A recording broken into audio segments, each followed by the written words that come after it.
Assalamualaikum warahmatullahi wabarakatuh. Saya Estian Tias Anjarwati dari Prodi Ilmu Pemerintahan Universitas Muhammadiyah. Baik, di sini saya akan mempresentasikan dengan materi pemerintahan daerah atau yang biasanya disebut Pemda.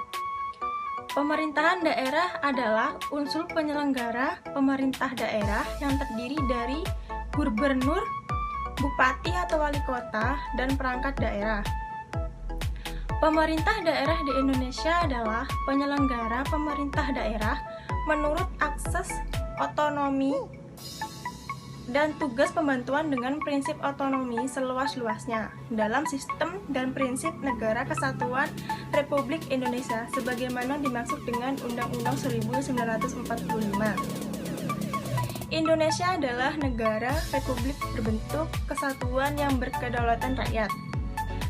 Dilihat secara hierarkis, sistem pemerintahan di Indonesia terdiri dari sistem pemerintahan nasional, yang di dalamnya ada subsistem pemerintahan provinsi, yang kedua subsistem pemerintahan kabupaten atau kota, dan yang ketiga subsistem pemerintahan desa. Pasal 18 Undang-Undang Dasar 1945 Ayat 1 Amandemen 4. Negara Kesatuan Republik Indonesia dibagi atas daerah-daerah provinsi, dan daerah provinsi itu dibagi atas kabupaten dan kota. Yang tiap-tiap provinsi, kabupaten, dan kota itu mempunyai pemerintah daerah yang diatur dengan undang-undang. Yang kedua, susunan pemerintahan di Indonesia menurut Undang-Undang Nomor 32 Tahun 2004. Yang pertama, pemerintah daerah provinsi yang terdiri atas gubernur dan perangkat daerah yang meliputi sekretariat daerah, dinas daerah, dan lembaga teknis daerah. Yang kedua, pemerintah daerah kabupaten atau kota yang terdiri atas bupati atau wali kota dan perangkat daerah yang meliputi sekretariat daerah, dinas daerah, lembaga teknis daerah, kecamatan, dan kelurahan. Perubahan arah kebijakan pemerintahan pusat dalam rangka pelaksanaan otonomi daerah sangat tergantung pada perubahan sistem pemerintahan yang dituangkan dalam perubahan konstitusi. Rencana Revisi Undang-Undang Nomor 32 Tahun 2004. Undang-undang telah mengalami amandemen 4 kali dan masih terbuka untuk diamandemenkan kembali karena adanya berbagai pasal yang tidak sinkron. Misalnya, tentang pemilihan kepala daerah. Di sini saya akan mempresentasikan tentang otonomi daerah. Otonomi secara harfiah bisa dikatakan sebagai daerah. Dalam bahasa Yunani, berasal dari kata autos yang berarti diri mereka sendiri dan namos adalah hukum atau aturan. Berdasarkan Undang-Undang Nomor 32 Tahun 2004, otonomi daerah adalah penyerahan wewenang pemerintahan oleh pemerintah pusat kepada daerah otonom untuk mengatur dan mengurus urusan pemerintahan dalam sistem Negara Kesatuan Republik Indonesia. Pencapaian otonomi tidak hanya dalam pemberitahuan hukum, melainkan juga kebutuhan globalisasi yang diperkuat dengan memberi daerah kewenangan yang lebih besar. Ada 3 asas penyelenggaraan pemerintahan, yaitu asas desentralisasi, asas dekonsentrasi, dan asas tugas pembantuan. Ada 4 tujuan otonomi daerah. Yang pertama yaitu distribusi regional yang merata dan adil, adanya sebuah keadilan secara nasional, adanya pengembangan kehidupan demokratis, menjaga hubungan yang harmonis antara pusat, daerah, dan antar daerah terhadap integritas Republik Indonesia. Menurut Undang-Undang Nomor 32 Tahun 2004 Pasal 21, hak daerah menjalankan otonomi daerah yaitu mengatur dan mengurus urusan pemerintahannya, memilih pemimpin daerah, mengelola aparatur daerah, mengelola kekayaan daerah, memungut pajak daerah dan retribusi daerah, mendapatkan bagi hasil pengelolaan sumber daya alam, sumber daya lainnya yang berada di daerah-daerah, mendapatkan hak lainnya yang diatur dalam peraturan perundang-undangan.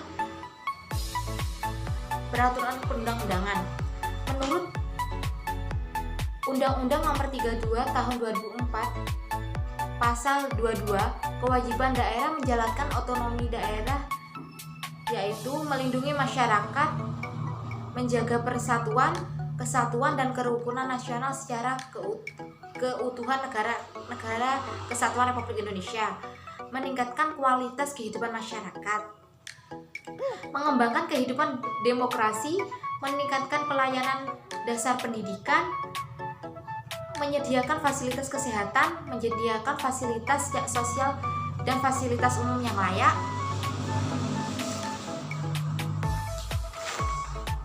mengembangkan sistem jaminan sosial, menyusun perencanaan dan tata ruang daerah, melestarikan lingkungan hidup, mengelola administrasi kependudukan, melestarikan nilai sosial budaya, urusan lainnya yang diamatkan oleh peraturan perundang-undangan. Saya Ilham Saputra akan menjelaskan tentang asas penyelenggaraan.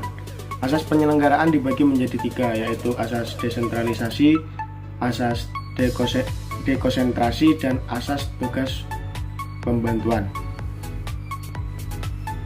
Di sini saya akan menjelaskan tentang asas desentralisasi.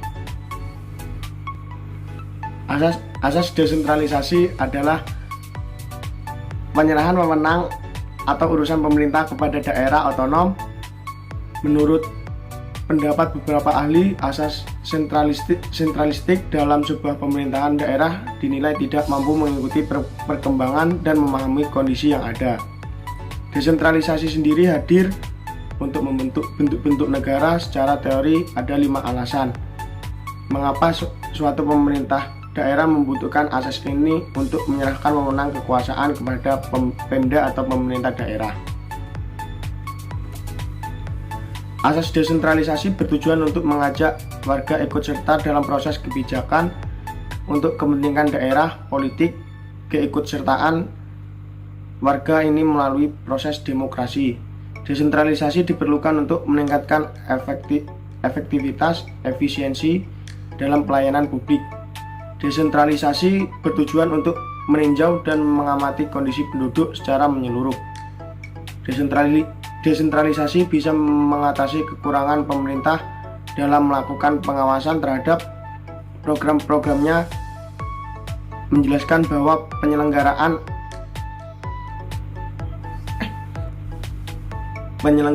asas desentralisasi dalam pemerintahan daerah berdasarkan sudut politik. Desentralisasi berfungsi mencegah pemusatan kekuasaan di suatu pihak. Desentralisasi sebagai wujud demokrasi. Karena dalam asas desentralisasi rakyat ikut serta dalam jalannya pemerintahan. Selain itu, rakyat juga bisa menggunakan dengan baik hak-haknya dalam segi teknis organisasi pemerintahan. Asas desentralisasi bertujuan untuk membuat jalannya pemerintahan menjadi efisien. Di sini saya akan menjelaskan tentang asas desentralisasi dan asas tugas pembantuan. Yang pertama yaitu asas desentralisasi. Asas desentralisasi adalah penyerahan kekuasaan atau wewenang dari pemerintah pusat kepada pemerintah daerah untuk menjalankan urusan pemerintahan yang ada di daerah otonom sesuai dengan Undang-Undang tahun 1945 tentang otonomi daerah. Sementara asas tugas pembantuan adalah penugasan dari pemerintah pusat kepada delegasi yang ada di daerah untuk menjalankan suatu tugas tertentu. Dalam hal ini, sarana dan prasarana menjadi tanggung jawab pemerintah pusat. Contoh dari asas tugas pembantuan adalah perbaikan jalan provinsi yang berada di Kabupaten Jember yang seharusnya menjadi tugas dari pemerintah provinsi diserahkan atau ditugaskan kepada pemerintah daerah Kabupaten Jember. Hal ini dilakukan untuk mempercepat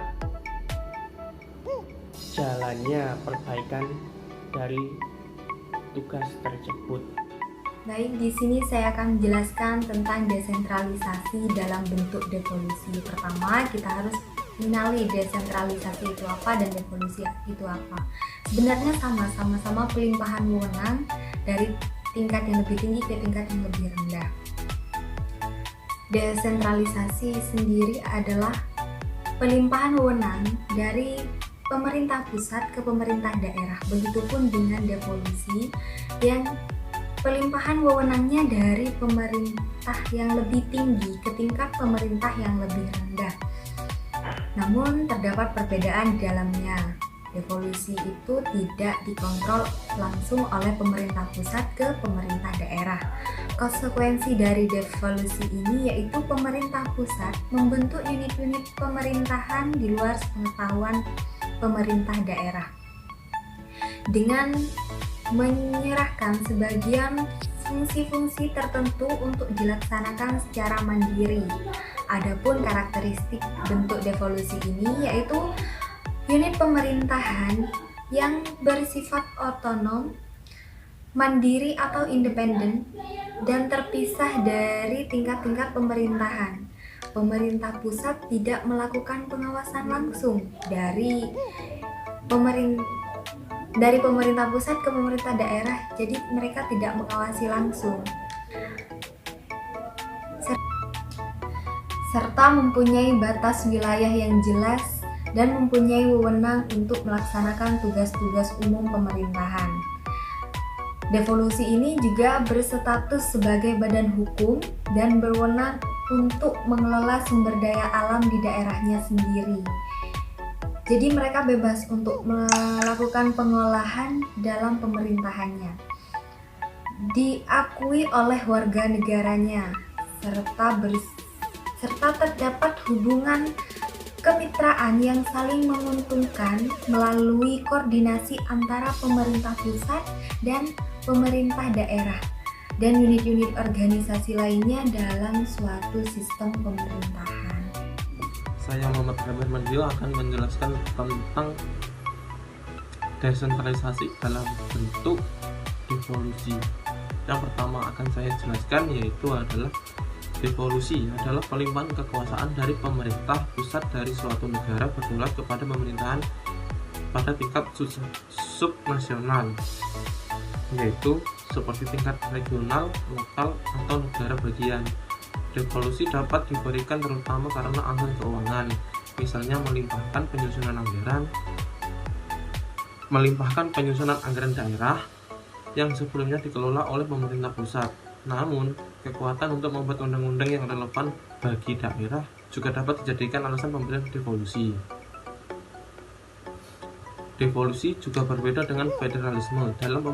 Dalam federalisme, kekuasaan yang dilimpahkan kepada daerah hanya bersifat sementara dan pada akhirnya kekuasaan tetap berada di tangan pemerintah pusat. Badan legislasi berhak membentuk parlemen atau dewan terdevolusi, tetapi parlemen ini dapat dicabut atau diamandemen oleh pemerintah pusat.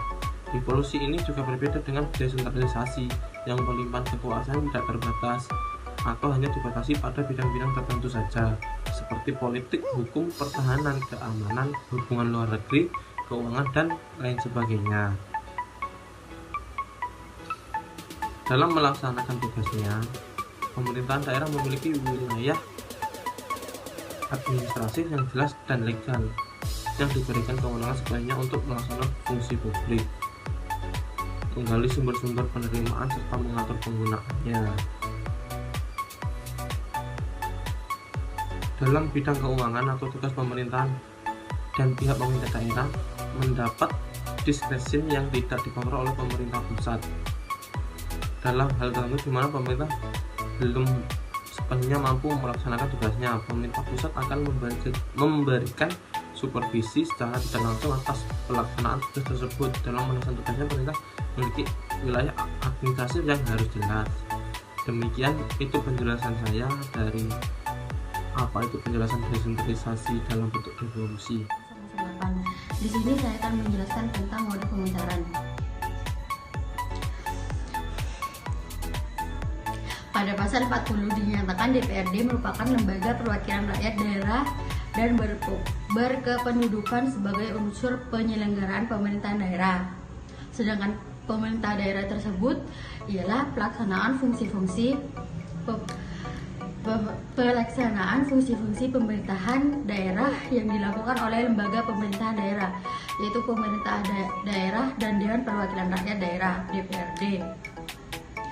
Menurut Undang-Undang Nomor 32 Tahun 2004 tentang Pemerintahan Daerah memberi penegasan bahwa fungsi pemerintah daerah sebagai badan eksekutif dan DPRD sebagai badan legislatif. Berikut model pemancaran kekuasaan dalam rangka desentralisasi menurut Undang-Undang Nomor 32 Tahun 2004. Lembaga eksekutif Presiden mempunyai wewenang unsur penyelenggaraan pemerintah, Perda, DPRD, Komunitas Ekonomi dan lainnya.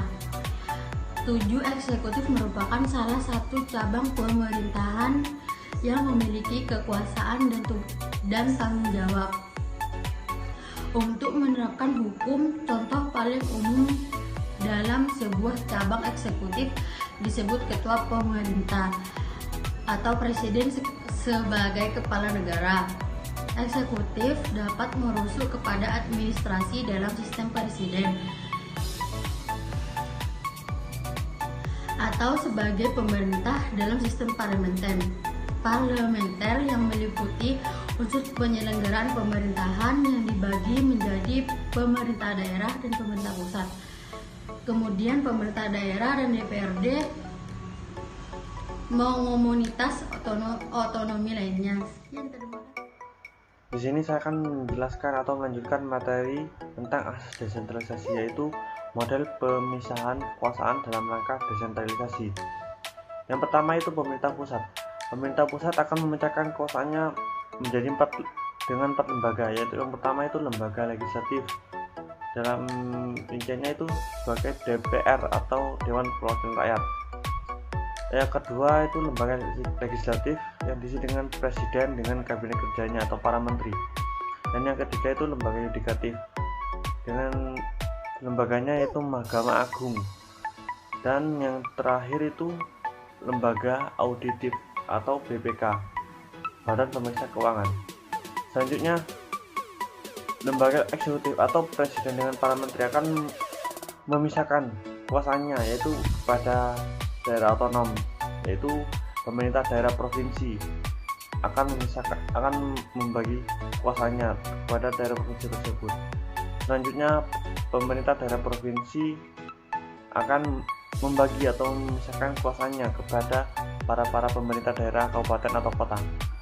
Setelah itu pemerintah kabupaten atau kota akan memecahkan lagi kuasanya kepada para camat atau langsung kepada kepala lurah. Nah, setelah itu kepala kecamatan akan membagi lagi dengan kuasanya itu para kabinet kerjanya di daerah kecamatan dan juga langsung kepada para kepala desa. Nah, sekian materi dari saya, kurang lebihnya mohon maaf, dan materi selanjutnya akan dilanjutkan teman saya. Terima kasih. Assalamualaikum. Pastinya kalian sudah mendengar materi sebelumnya. Nah, di sini saya akan menjelaskan tentang pola hubungan antar pejabat penyelenggaraan pemerintahan menurut jenjang Undang-Undang Nomor 32 Tahun 2004. Baik. Nah, dalam rangka penyelenggaraan pemerintahan daerah sesuai dengan amanat Undang-Undang Dasar Negara Republik Indonesia tahun 1945, pemerintahan daerah yang mengatur dan mengurus sendiri urusan pemerintahan menurut asas otonomi dan tugas pembantuan diarahkan untuk mempercepat terwujudnya kesejahteraan masyarakat melalui peningkatan pelayanan, pemberdayaan, dan peran serta masyarakat serta peningkatan daya saing daerah dengan memperhatikan prinsip demokrasi, pemerataan keadilan, keistimewaan, dan khususan suatu daerah dalam sistem negara kesatuan Republik Indonesia. Nah, efisiensi dan efektivitas penyelenggaraan pemerintah daerah perlu ditingkatkan dengan lebih memperhatikan aspek-aspek Yang pertama yaitu hubungan antar susunan pemerintahan dan antar pemerintah daerah. Yang kedua yaitu potensi dan keanekaragaman daerah. Yang ketiga yaitu peluang dan tantangan persaingan global dengan memberikan kewenangan yang seluas-luasnya kepada daerah, disertai dengan memberikan hak dan kewajiban penyelenggaraan otonomi daerah dalam kesatuan sistem penyelenggaraan pemerintahan negara. Pemerintah pusat merupakan penyelenggaraan pemerintah bangsa Indonesia, di mana mereka adalah presiden dan wakil presiden yang dibantu para menteri. Sementara pemerintah daerah adalah penguasa yang memerintah pemerintahan di daerah lewat otonomi daerah. Ada sejumlah hubungan antar pemerintah pusat dan daerah, yakni hubungan struktural. Hubungan struktural merupakan hubungan yang didasarkan pada tingkat dan jenjang di pemerintahan. Pemerintah daerah dalam bertugas menyelenggarakan urusan daerah bersama Dewan Perwakilan Rakyat Daerah, yaitu DPRD, yang berdasarkan asas otonom dan tugas pembantuan. Presiden merupakan penyelenggaraan urusan pemerintahan di tingkat pusat.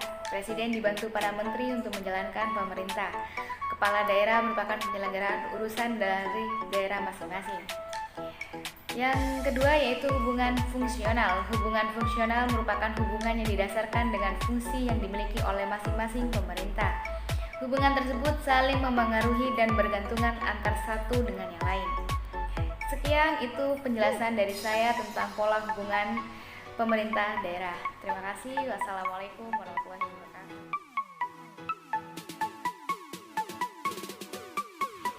Selanjutnya adalah anatomi urusan pemerintahan menurut Undang-Undang Nomor 32 Tahun 2004. Di dalam urusan pemerintahan dibagi menjadi dua, yaitu absolut dan konkuren. Absolut itu sendiri merupakan mutlak kewenangan dari pusat. Jadi yang menentukan itu pusat. Di dalam absolut itu sendiri dibagi menjadi beberapa urusan pemerintahan seperti urusan pertahanan, keamanan, moneter dan fiskal, UCT, politik luar negeri, dan agama. Selanjutnya adalah konkuren. Konkuren merupakan kewenangan bersama pusat, provinsi, dan kabupaten atau kota. Di dalam konkuren dibagi menjadi dua. Yang pertama adalah optional atau pilihan yang menggeluti di sektor unggulan, dan yang kedua adalah wajib atau obligatori atau standar pelayanan minimal. Selanjutnya urusan yang dilakukan oleh pemerintah, yang pertama adalah urusan dari pemerintah pusat. Mereka menangani seperti yang pertama penyusunan kebijakan norma, standar, kriteria, dan prosedur. Yang kedua adalah pengawasan terhadap pemerintahan daerah. Yang ketiga adalah fasilitas terhadap pemerintahan daerah. Yang keempat adalah aktivitas yang bersifat internasional dan lintas provinsi. Selanjutnya adalah pemerintah provinsi akan lebih menangani urusan-urusan pemerintahan seperti yang pertama yang bersifat lintas kabupaten atau kota, dan yang kedua kegiatan berskala provinsi. Selanjutnya pemerintah kabupaten atau kota yang menangani urusan-urusan pemerintahan seperti yang pertama yang bersifat teknis operasional berskala kabupaten atau kota, dan yang kedua adalah kebijakan yang berskala kabupaten atau kota. Saya akan menerangkan struktur kelembagaan pemerintahan daerah bagian kabupaten atau kota dan pengertian dari kecamatan. Kabupaten atau kota dalam pemilihan kepala daerah sama-sama dipilih secara langsung. Kepala daerah kabupaten yang dipimpin oleh pemimpin yang disebut bupati, dan di kota dipimpin oleh kepala daerah yang disebut wali kota. Sebagai kepala pemerintah daerah dibantu oleh perangkat-perangkat daerah, termasuk DPRD dibantu oleh perangkat-perangkat daerah. Perangkat daerah itu terdiri dari sekretariat daerah, sekretariat DPRD, inspektorat, dinas daerah, lembaga teknis, kecamatan, dan kelurahan. Dalam penyusunan perangkat daerah ditetapkan dalam peraturan daerah dengan memperhatikan faktor-faktor tertentu yang berpedoman pada peraturan pemerintahan. Tugas pokok dari masing-masing perangkat daerah yakni yang pertama adalah sekretariat daerah yang dipimpin oleh sekretaris daerah. Sekretaris daerah mempunyai tugas dan kewajiban membantu kepala daerah dalam menyusun kebijakan dan mengkoordinasikan dinas daerah dan lembaga teknis daerah. Sekretaris daerah bertanggung jawab kepada kepala daerah. Selanjutnya, Sekretariat DPRD. Sekretariat memiliki tugas antara lainnya yakni menyelenggarakan administrasi. Sekretariat DPRD secara teknis operasional bertanggung jawab kepada pimpinan kepala DPRD. Secara administratif bertanggung jawab kepada kepala daerah melalui sekretaris daerah. Kemudian Inspektorat Daerah. Inspektorat Daerah sebagaimana dipimpin oleh inspektur. Inspektorat Daerah mempunyai tugas membantu kepala daerah membina dan mengawasi pelaksanaan urusan pemerintahan yang menjadi kewenangan daerah, dan tugas pembantuan oleh perangkat daerah. Inspektorat Daerah bertanggung jawab kepada kepala daerah melalui sekretaris daerah. Selanjutnya, Dinas Daerah. Dinas Daerah merupakan unsur pelaksana urusan pemerintahan yang menjadi kewenangan daerah. Kepala Dinas Daerah bertanggung jawab kepada kepala daerah melalui sekretaris daerah. Selanjutnya, lembaga teknis. Lembaga teknis dipimpin oleh seorang kepala yang berada di bawah dan bertugas untuk membantu kepala daerah melaksanakan fungsi penunjang urusan pemerintahan yang menjadi kewenangan daerah. Kecamatan dipimpin oleh camat yang dalam pelaksana tugasnya memperoleh pelimpahan sebagian wewenang bupati atau wali kota, menangani sebagian urusan otonomi daerah. Dalam pelaksanaan urusan sebagian otonom yang dilimpahkan kepada kecamatan dapat juga dilimpahkan kepada kelurahan. Kelurahan dipimpin oleh lurah yang mana pelaksanaan tugasnya memperoleh pelimpahan dari bupati atau wali kota. Kecamatan bukan lagi merupakan wilayah administrasi pemerintahan, melainkan sebagai lingkungan kerja dengan konsekuensi camat bukan lagi sebagai kepala administrasi melainkan sebagai perangkat daerah. Kecamatan sebagai perangkat daerah sekaligus penyelenggaraan pemerintahan umum. Camat melaksanakan sebagian kewenangan bupati atau wali kota yang dilimpahkan dan sebagai penyelenggaraan pemerintahan umum. Perubahan paradigma camat dan kecamatan dengan menggunakan 3 unsur perbandingan. Yang pertama, kedudukan kecamatan, yang kedua, kedudukan camat, dan yang ketiga, kewenangan camat. Yang pertama, kedudukan kecamatan. Berdasarkan Undang-Undang Nomor 5 Tahun 1974, kedudukan kecamatan adalah sebagai wilayah administrasi pemerintahan. Sedangkan pada Undang-Undang Nomor 22 Tahun 1999, kedudukan kecamatan adalah sebagai lingkungan kerja perangkat daerah. Yang kedua, kedudukan camat.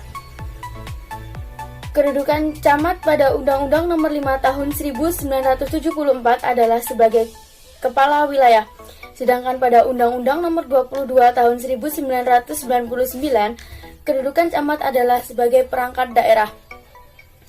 Yang ketiga, kewenangan camat. Pada Undang-Undang Nomor 5 Tahun 1974, kewenangan camat bersifat atributif. Sedangkan pada Undang-Undang Nomor 22 Tahun 1999, kewenangan camat bersifat delegatif.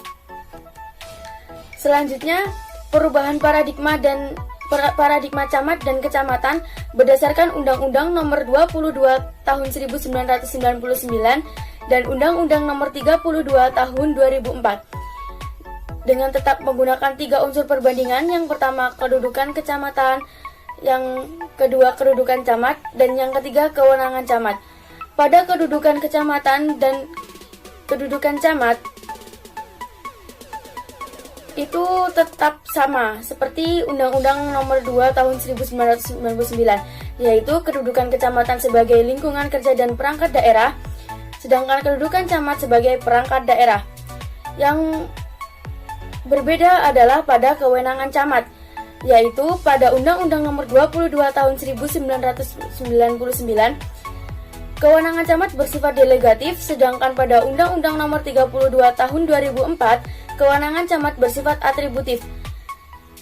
Terdapat pada pasal 126 ayat 3 dan delegatif terdapat pada pasal 126 ayat 2. Kewenangan adalah pengalihan penyelenggaraan urusan pemerintahan tertentu di bidang perizinan dan kewenangan lain dari pemerintahan pusat kepada Dewan Kawasan Sabang yang diperlakukan untuk melaksanakan pengusahaan kawasan Sabang sebagai kawasan perdagangan bebas dan pelabuhan bebas. Menurut PP nomor 19 tahun 2008, kecamatan merupakan perangkat daerah kabupaten atau kota sebagai pelaksana teknis kewilayahan yang mempunyai wilayah kerja tertentu dan dilimpahkan oleh camat. Itu dalam pasal 14 ayat 1. Camat berkedudukan di bawah dan bertanggung jawab kepada bupati atau wali kota melalui sekretaris daerah. Itu menurut pasal 14 ayat 2. Kemudian, pada pasal 15 ayat 1, Peraturan Pemerintah Nomor 19 Tahun 2008 menjelaskan tentang tugas umum pemerintahan. Pada pasal ini, secara garis besar menjelaskan tentang tugas seorang camat dalam menyelenggarakan tugas umum pemerintahan di daerah kecamatan atau kelurahan. Tugas tersebut meliputi yang pertama, mengkoordinasi kegiatan pemberdayaan masyarakat, yang kedua, mengkoordinasi upaya penyelenggaraan ketentraman dan ketertiban umum, yang ketiga, mengkoordinasi penerapan peraturan perundang-undangan, yang keempat, mengkoordinasi pelayanan pemeliharaan fasilitas dan prasarana pelayanan umum, yang kelima, membina penyelenggaraan pemerintahan desa, yang keenam, melaksanakan pelayanan masyarakat yang menjadi ruang lingkup tugas seorang camat, yaitu di daerah kecamatan maupun kelurahan. Selanjutnya, pasal 15 ayat 2. Pada pasal ini secara garis besar menjelaskan tentang pelimpahan kewenangan oleh bupati atau wali kota kepada camat. Hal ini berkaitan dengan penugasan dari seorang bupati atau wali kota untuk menangani sebagian urusan otonomi daerah yang meliputi aspek 1. Perizinan, 2. Rekomendasi, 3. Koordinasi, 4. Pembinaan, 5. Pengawasan, 6. Fasilitasi, 7. Penetapan, 8. Penyelenggaraan, dan 9. Kewenangan lain yang dapat dilimpahkan kepada seorang camat. Itulah materi pada bab ini. Selanjutnya bab yang ketiga akan dijelaskan di next video. Terima kasih. Bab selanjutnya yaitu tentang manajemen pemerintahan daerah. Sebelum itu, saya akan menjelaskan tentang manajemen pemerintahan. Manajemen pemerintahan atau juga bisa disebut dengan management of government atau kata lainnya adalah public sector management yang digunakan untuk public sector negara dan public sector pemerintahan. Seperti yang kita ketahui, dari kata manajemen itu sendiri memiliki kata mengatur, sedangkan kata pemerintahan itu artinya badan atau lembaga yang memiliki kekuasaan untuk mengatur negaranya. Dapat kita simpulkan dari kedua arti kata tersebut. Jadi dapat kita artikan bahwa manajemen pemerintahan yaitu pengaturan dalam lembaga atau badan yang memiliki kekuasaan untuk mengatur negaranya. Dalam pengertian lain yaitu manajemen pemerintahan adalah mengatur atau proses mengatur atau mengurus tugas-tugas yang dimiliki oleh lembaga-lembaga yang ada di Indonesia seperti lembaga eksekutif, legislatif ataupun yudikatif. Tetapi di bab ini kita lebih membahas ke lembaga yang eksekutif karena kita akan bicara tentang manajemen pemimpin di daerah, di setiap daerah. Karena lembaga eksekutif memiliki kewenangan untuk membuat undang-undang dan peraturan-peraturan lainnya. Assalamualaikum warahmatullahi wabarakatuh. Perkenalkan, nama saya Dimas Satyo Biramijo dari Prodi Ilmu Pemerintahan 19 kelas A. Di sini saya akan menjelaskan tentang pentingnya manajemen pemerintahan daerah.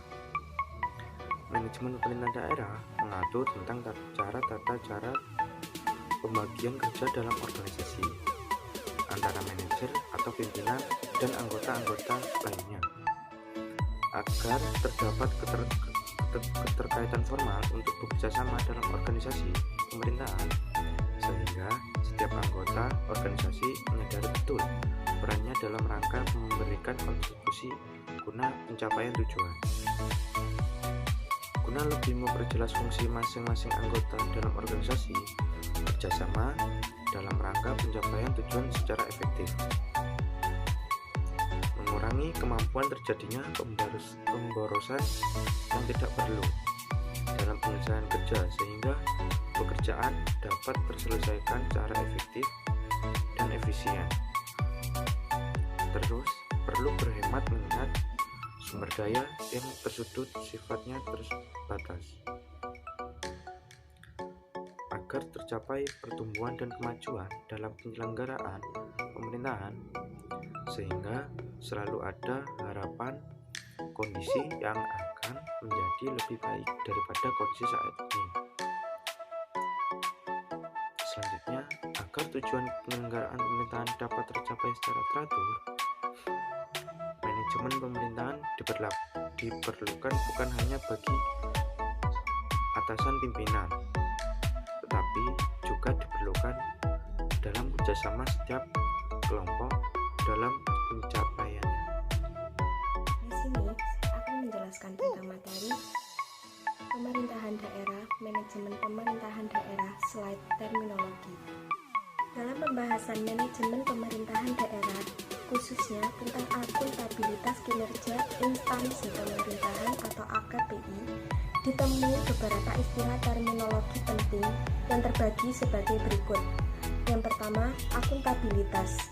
Akuntabilitas dapat diartikan sebagai kewajiban untuk menjawab dan menjelaskan kinerja dari tindakan seseorang atau badan kepada pihak-pihak yang memiliki hak untuk menjawab atau keterangan dari orang atau badan yang telah diberikan wewenang untuk mengelola sumber daya tertentu. Dalam konteks ini, pengertian akuntabilitas dilihat dari sudut pandang pengendalian dan tolak ukur pengukuran kinerja. Yang kedua adalah kinerja. Kinerja adalah gambaran mengenai tindakan, pencapaian pelaksanaan suatu kegiatan program kebijakan dalam mewujudkan tujuan, misi, dan visi organisasi tersebut. Yang ketiga adalah instansi pemerintahan. Instansi pemerintahan adalah sebuah kolektif bagi satuan kinerja atau satuan organisasi dan instansi pemerintahan lainnya, baik pusat maupun daerah. Yang keempat adalah akuntabilitas kinerja instansi pemerintahan atau AKIP, adalah perwujudan kewajiban suatu instansi pemerintahan untuk mempertanggungjawabkan keberhasilan atau kegagalan pelaksanaan misi organisasi dalam mencapai tujuan yang telah ditetapkan melalui alat pertanggungjawaban secara periodik. Dan yang kelima adalah sistem akuntabilitas kinerja instansi pemerintahan.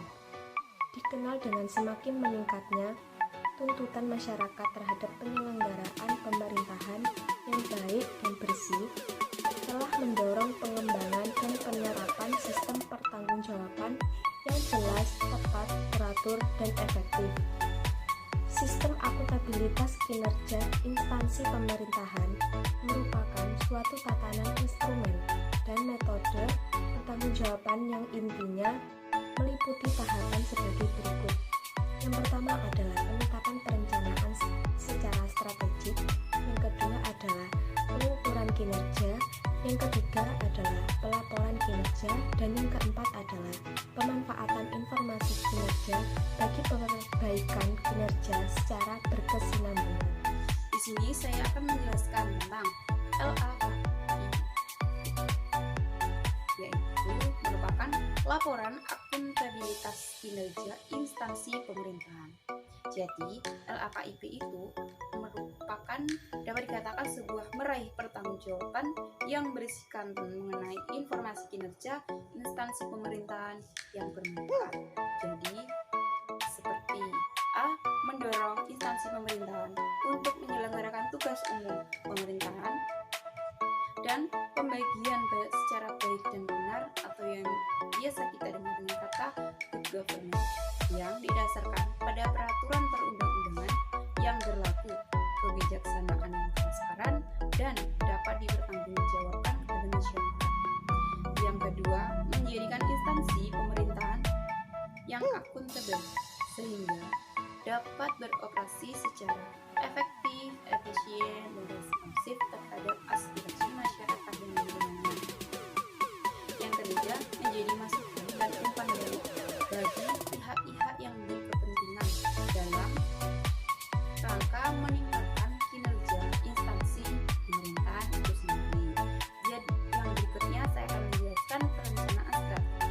Perencanaan strategi merupakan suatu proses yang berorientasi pada hasil yang ingin dicapai 1-5 tahun dengan mempertimbangkan potensi, peluang, dan kendala yang ada atau yang akan timbul. Berikutnya saya akan menjelaskan tentang visi. Jadi, visi dapat dikatakan sebagai pandangan jauh ke depan, kemana dan bagaimana instansi pemerintahan harus dibawa dan berkarya agar tetap konsisten dan dapat eksis, antisipatif, inovatif, dan produktif. Di sini saya akan mempresentasikan manajemen pemerintahan daerah. Manajemen pemerintahan daerah, istilah manajemen pemerintahan dipakai sebagai terjemahan dari management of government. Dalam pengertian yang tidak jauh berbeda, disebut juga sebagai manajemen in government, di mana lebih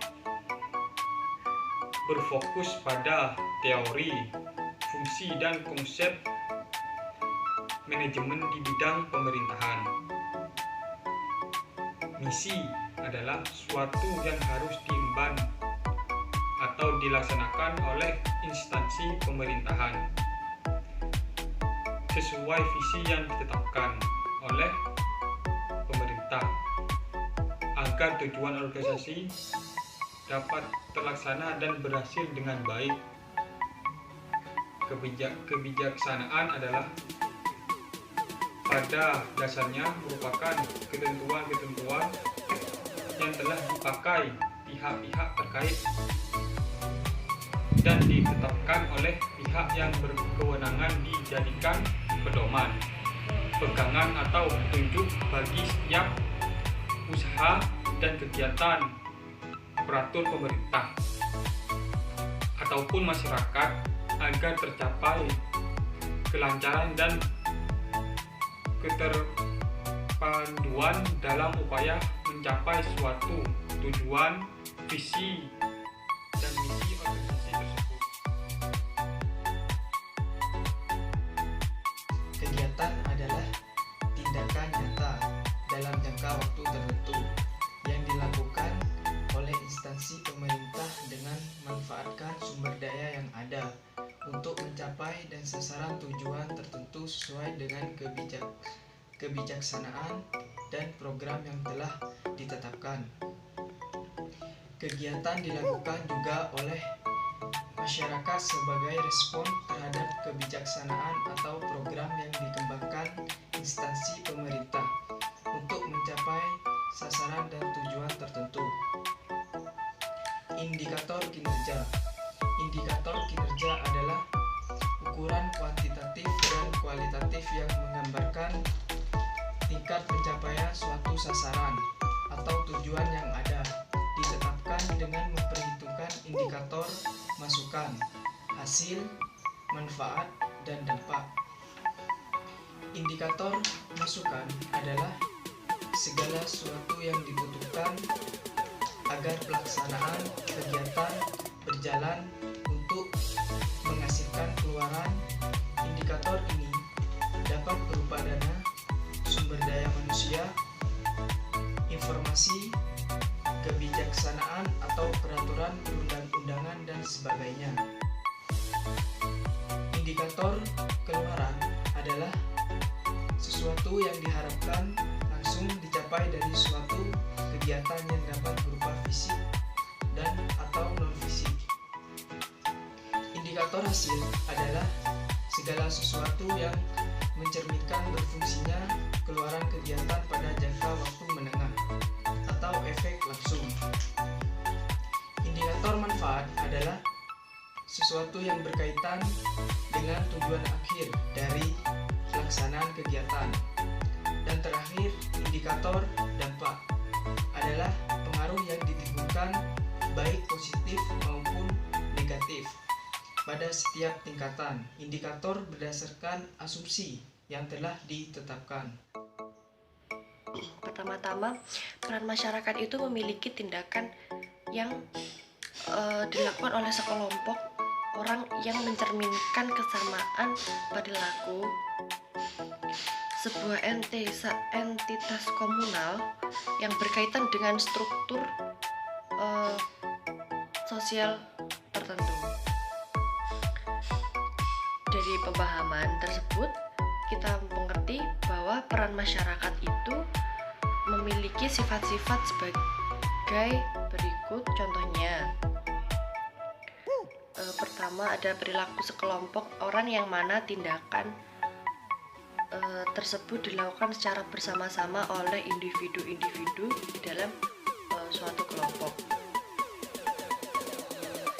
Yang kedua, adanya pembagian peran masing-masing anggota kelompok. Yang ketiga, adanya kesamaan perilaku dari kelompok tersebut yang meliputi pola pikir dan pola tindakan perilaku tersebut. Merupakan perwujudan ciri-ciri atau kehendak dari kelompok tersebut, dilakukan dalam suatu struktur sosial tertentu.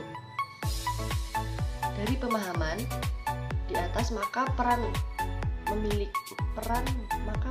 masyarakat memiliki komponen yang harus terpenuhi sebagaimana dijelaskan, terdiri dari subjek, ada tindakan, dan yang terakhir adalah struktur sosial. Peran serta masyarakat adalah suatu proses yang melibatkan masyarakat, yaitu proses komunikasi dua arah yang terus-menerus untuk meningkatkan pengertian masyarakat secara penuh atas suatu proses kegiatan. Peran serta masyarakat adalah bagaimana masyarakat dapat terlibat dalam perubahan sosial yang memungkinkan mereka mendapatkan bagian. Di sini saya akan menjelaskan tentang ruang lingkup partisipasi. Pengertian ruang lingkup partisipasi ini ada dua macam, yaitu partisipasi vertikal dan partisipasi horizontal. Pengertian partisipasi yaitu kita terbuka terhadap persepsi dan perasaan orang lain. Partisipasi vertikal yaitu perhatian yang mendalam mengenai perubahan, di mana hasil dari perubahan tersebut berhubungan dengan kehidupan manusia. Yang kedua yaitu partisipasi horizontal, yaitu kesadaran mengenai kontribusi yang dapat diberikan kepada orang lain terhadap kegiatannya.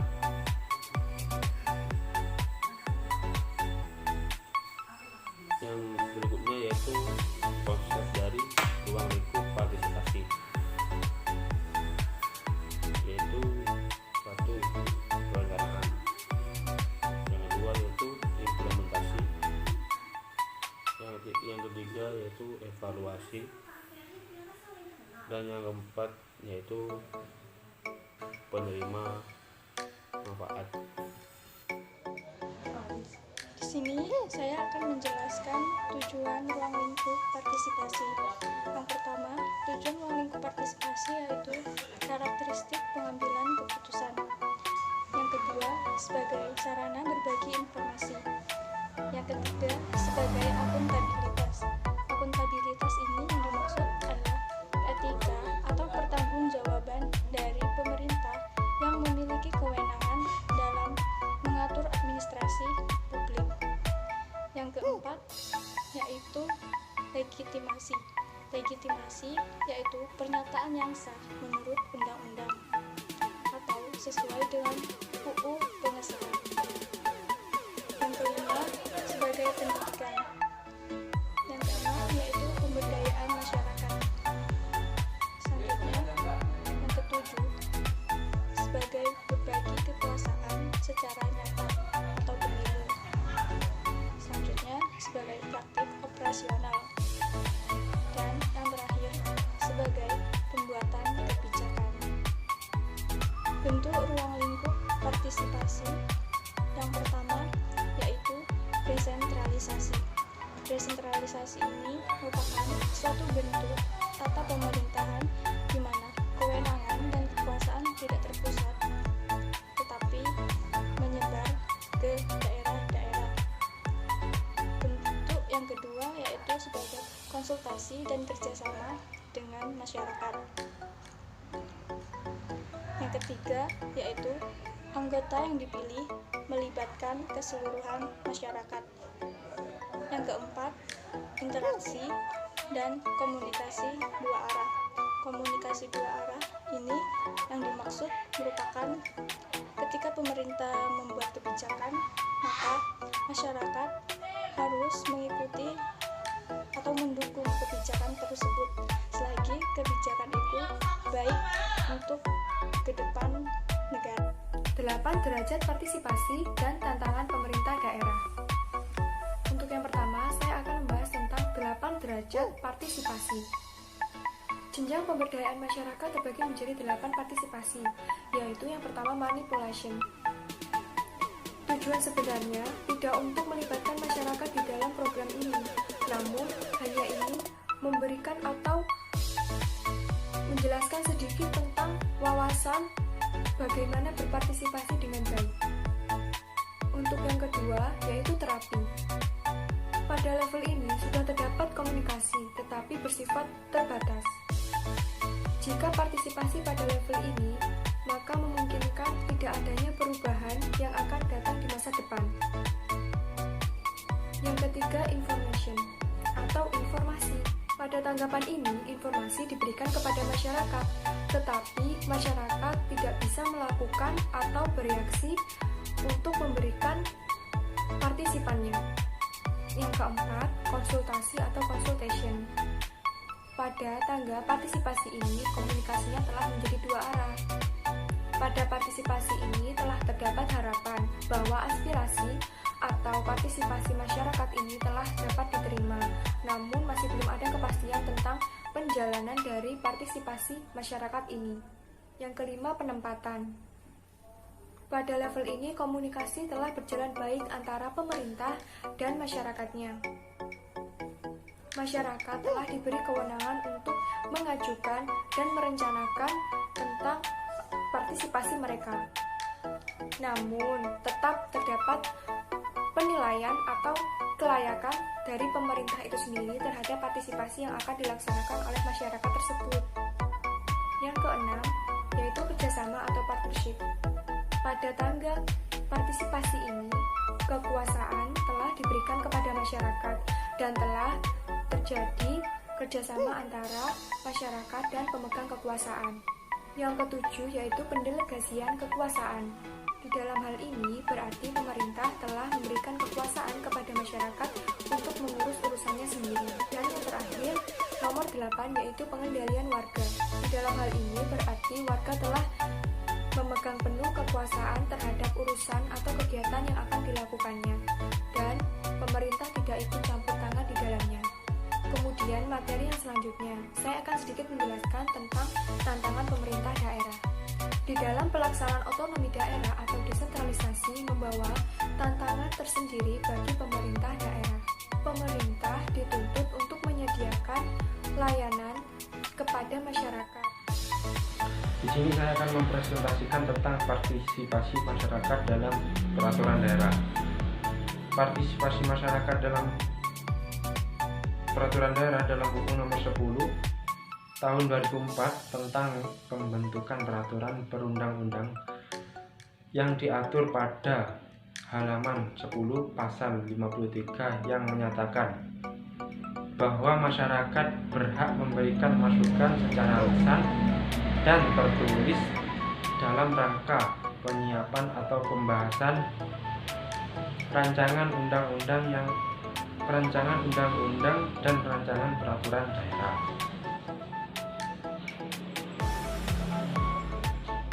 Dan yang kedua, saya akan mempresentasikan tentang peran masyarakat dalam pemerintahan daerah atau peraturan daerah. Pasal 96 UU Nomor 12 Tahun 2011. 1. Masyarakat berhak memberikan masukan secara lisan atau tertulis dalam pembentukan peraturan-peraturan perundang-undangan. Dan masyarakat berhak secara lisan atau tertulis sebagaimana dimaksud pada ayat 1 dapat dilakukan melalui A. Rapat dengan pendapat umum, 2. Kunjungan kerja, 3. Sosialisasi, dan yang terakhir adalah seminar. Dan yang ketiga adalah masyarakat sebagaimana dimaksud pada ayat 1 adalah orang, perorangan atau kelompok orang yang mempunyai kepentingan atas substansi rancangan peraturan perundang-undangan. Saya Muhammad Malikul Haq Al-Farisi akan menjelaskan ruang lingkup partisipasi. Partisipasi sebenarnya berasal dari kata bahasa Inggris, yaitu dari kata participation, yang dapat diartikan suatu kegiatan untuk membangkitkan perasaan dan suatu kegiatan yang diikuti dan disertakan atau mengambil bagian dalam kegiatan suatu organisasi. Sehubungan dengan partisipasi masyarakat dalam membangun, partisipasi merupakan keterlibatan aktif masyarakat, atau partisipasi tersebut dapat berarti keterlibatan proses penentuan arah dan strategi kebijaksanaan. Pembangunan pemerintahan yang dilaksanakan.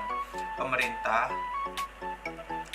partisipasi bukan hanya sekedar salah satu tujuan dari pembangunan sosial, tetapi merupakan bagian yang integral dalam proses pembangunan sosial. Partisipasi masyarakat berarti eksistensi manusia seutuhnya. Tuntutan akan partisipasi masyarakat semakin berjalan seiring kesadaran akan hak dan kewajiban warga negara. Teori ruang lingkup partisipasi. Hetifah dalam Handayani 2006-39 berpendapat sebagai partisipasi sebagai keterlibatan orang secara sukarela tanpa tekanan dan jauh dari pemerintah kepentingan eksternal. Menurut Istiraluddin dalam Handayani 2006-39-40, partisipasi lebih pada alat sehingga dimaknai partisipasi sebagai ketertiban masyarakat secara aktif dalam keseluruhan proses kegiatan sebagai media penumbuhan kohesivitas antara masyarakat dengan pemerintah, juga menghalang tumbuhnya rasa memiliki dan tanggung jawab pada program yang dilakukan. Istilah partisipasi sekarang ini menjadi kata kunci dalam setiap program pembangunan masyarakat, seolah-olah menjadi model baru yang harus melekat pada setiap rumusan kebijakan dan proposal proyek. Dalam pengembangan seringkali diucapkan dan ditulis berulang-ulang tetapi kurang dipraktekkan, sehingga cenderung kehilangan makna partisipasi sepadan dengan arti peran serta ikut serta, ketertiban atau proses bersama, saling memahami, merencanakan, menganalisis, dan melakukan tindakan oleh sejumlah masyarakat. Selanjutnya menurut Slamet 2003-8 menyatakan bahwa partisipasi Valderrama dalam Arsito mencatat ada 3 tradisi konsep partisipasi, terutama bila dikaitkan dengan pembangunan masyarakat demokratis, yaitu 1. Partisipasi politik atau political participation lebih berprioritas pada mempengaruhi dan menduduk wali-wali rakyat dalam lembaga pemerintahan. Ketimbangan partisipasi akan aktif dalam proses-proses pemerintahan itu sendiri. Partisipasi sosial atau social participation, partisipasi ditempatkan sebagai beneficiari atau pihak luar proses pembangunan dalam konsultasi atau pengambilan keputusan dalam semua tahapan siklus proyek pembangunan, dari evaluasi bangunan sampai penilaian, pemantauan, evaluasi, dan implementasi. Partisipasi sosial sebenarnya dilakukan untuk memperkuat proses pembelajaran dan mobilisasi sosial. Dengan kata lain, tujuan utama dari proses sosial sebenarnya bukanlah pada kebijakan publik itu sendiri, tetapi keterlibatan komunitas dalam dunia kebijakan politik, lebih diarahkan sebagai wahana pembelajaran dan mobilisasi sosial.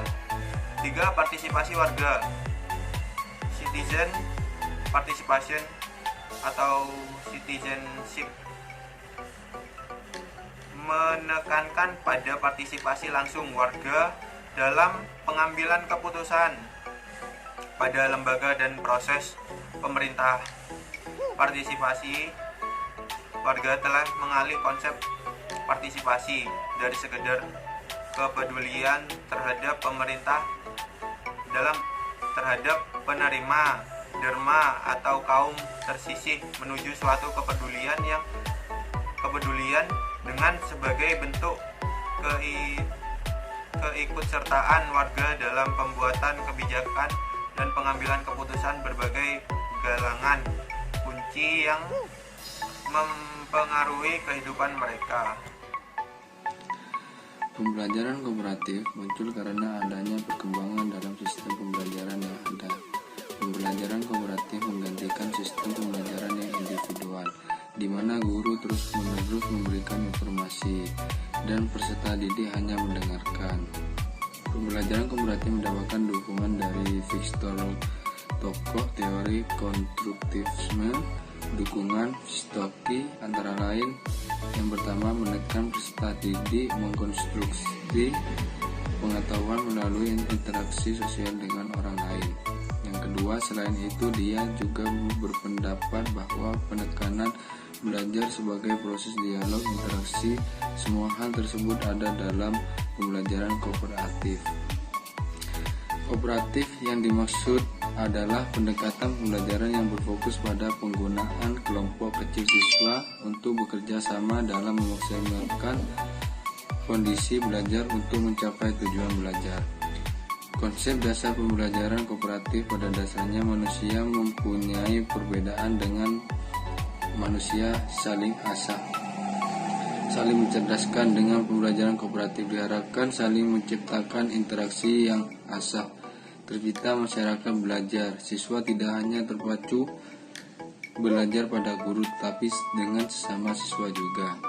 Ciri-ciri pembelajaran kooperatif: yang pertama, saling ketergantungan positif, yaitu di mana dalam pembelajaran kooperatif guru menciptakan suasana yang mendorong agar siswa merasa saling membutuhkan atau yang biasa disebut dengan saling ketergantungan positif yang dapat dicapai melalui saling ketergantungan mencapai tujuan.